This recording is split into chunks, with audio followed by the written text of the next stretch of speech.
কিভাবে ঘরে বসে পারফেক্ট রসমালাই তৈরি করা যায় সেই রেসিপিটি আপনাদের সঙ্গে শেয়ার করব। আসসালামু আলাইকুম, কেমন আছেন সবাই? আশা করছি সবাই ভালো আছেন।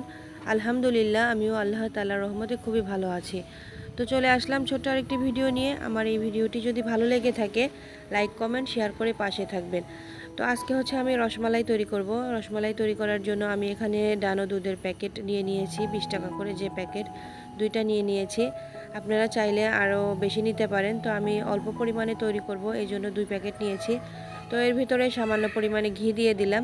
ঘি দিয়ে এখন মিশ্রণটাকে খুব ভালোভাবে মিশিয়ে নিব। মিশিয়ে নেওয়া হয়ে গেলে এর ভেতরে হচ্ছে একদম ভালোভাবে মিশিয়ে নিতে হবে। এই যে দেখতে পাচ্ছেন আমি সুন্দরভাবে মিশিয়ে নিয়েছি। তো এর ভিতরে এখন একটা ডিম ফেটে দেব। একটা ডিম আমার লাগবে না, আমার যতটুকু পরিমাণ দরকার ততটুকু পরিমাণে আমি এর ভিতরে মিশিয়ে দেব।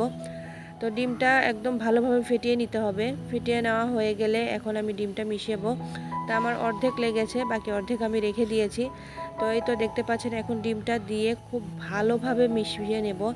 একদম গুঁড়া দুধটা আর ডিমটা একদম মানে একটা রুটির আটার ডোয়ের মতো তৈরি করে নেব। এই তো দেখতে পাচ্ছেন প্রথম অবস্থায় কিন্তু একটু নরম নরম লেটকা দেখা যাবে, কিন্তু পরবর্তীতে এটা একদম পারফেক্ট হয়ে যাবে। তো এই তো দেখতে পাচ্ছেন একদম পারফেক্ট হয়ে গেছে আমার। এটা দিয়ে এখন আমি ছোট ছোট বল আকারে মিষ্টি তৈরি করে নেব। তো রসমালাইয়ের যেরকম শেপ থাকে সেই আকৃতিতে আমি দিয়ে নেব। আপনারা চাইলে গোল গোলও করে নিতে পারেন।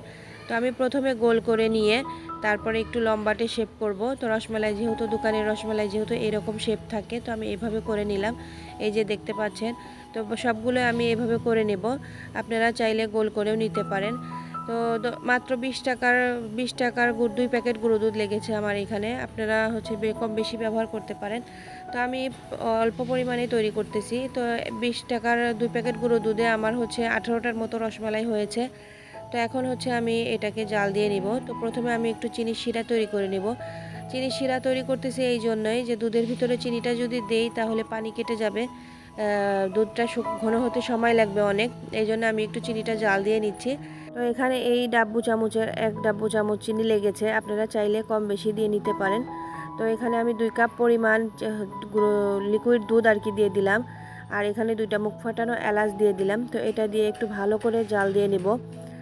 বেশি ঘন করব না, কারণ রসমালাই দিয়ে জাল দিতে হবে অনেকক্ষণ। তো এখন আমি রসমালাইগুলো দিয়ে দিলাম এর ভিতরে।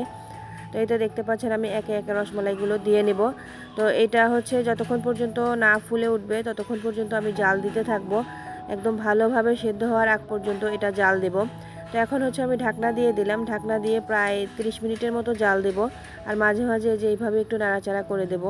আর আপনাদেরকে একটু দেখিয়ে দেই যে এটা কেমন অবস্থায় আছে এখন। এই তো দেখতে পাচ্ছেন ফুলে কিন্তু দ্বিগুণ বড় হয়ে গেছে। এখন হালকা করে একটু নাড়াচাড়া করে দেব। তো এটা খুব বেশি জোরে হিটে আর কি জ্বালানোর প্রয়োজন নাই, আস্তে আস্তে হিটে জাল দিতে হবে। আসলে সত্যি কথা বলতে কি, রসমালাইগুলো দোকানে তৈরি করলে যেমনটা মজা হয় বাসায় তৈরি করলেও কিন্তু সেম মজা হয়। আর এখন হচ্ছে আমি একটু গুঁড়া দুধ আর কি গুলিয়ে এর ভিতরে দিয়ে দিলাম, দুধটা একটু ঘন করার জন্য।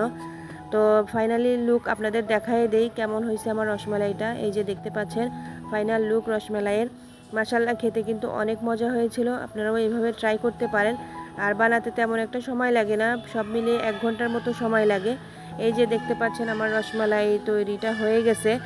তো আজকের ভিডিওটা এ পর্যন্তই। আপনারা যে যেখানে আছেন সবাই ভালো থাকবেন, সুস্থ থাকবেন। আর এই যে আপনাদের সাথে একটু শেয়ার করে দেই কেমন হয়েছে আমার রসমালাই তৈরি, অবশ্যই কমেন্ট করে জানাবেন। আর সবার কাছে ক্ষমা চেয়ে নিচ্ছি, আমি যখন ভয়েস দেই তখন বাচ্চারা অনেকেই ডিস্টার্ব করতেছিল। তো সবাই ক্ষমাসুলভ দৃষ্টিতে দেখবেন। আজকে এই পর্যন্তই। আল্লাহ হাফেজ।